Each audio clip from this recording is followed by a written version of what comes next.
మన హిందూ సంప్రదాయంలో ఏ వ్రతం ఏ నోము చేసినా పురుషునికి ఎడం వైపున స్త్రీని కూర్చోబెడతారమ్మా.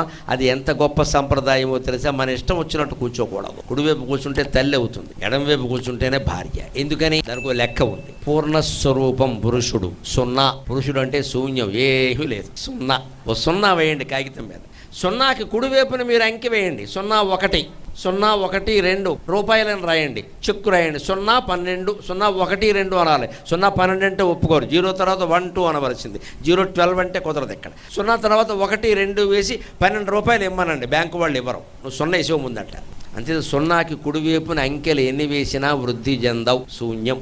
అదే 0కి ఎడం వైపున 1 అయ్యండి, 10 రూపాయలు అయింది. 2 అయ్యండి, 210 అయింది. 3 అయ్యండి, 3210 అయింది. ఇలా మీరు ఎడం వైపున అంకెలు వేసుకుంటూ పోయిన కొద్దీ వృద్ధి చెందుతుంది. అంటే స్త్రీ అంటే వృద్ధి.